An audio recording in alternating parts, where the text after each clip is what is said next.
My passion in life is that life's too short to be miserable, especially at work. Anyone else with me?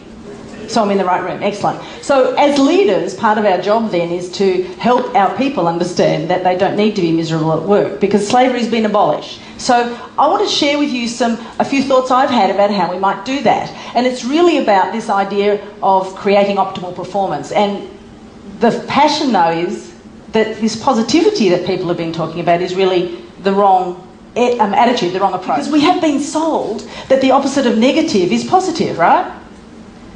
Well, I think we're operating on the wrong spectrum. I think that this is the spectrum we've been sold.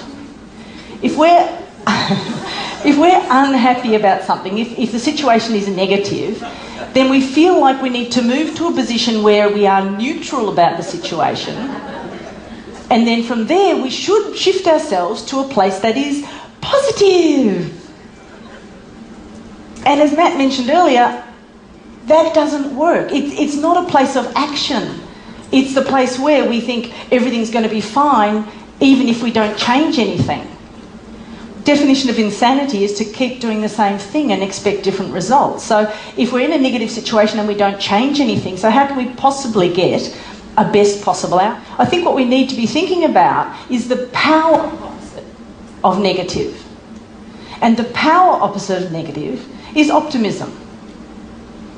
The word comes from a Latin, optimus, which is best or most favourable. We're still going to have bad days. We're still going to have days where it's just tough.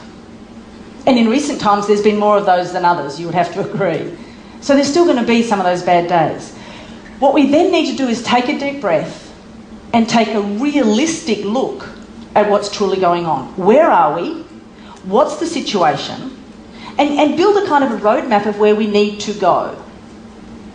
And then we need to search for the best possible outcome, gather our resources and take action. But that's all very well. Thinking about it's all great. What do we do? So what I want to share with you this morning is 3 elements that come together to help you build and maintain an optimistic workplace that will create and deliver for you the optimal performance that you want.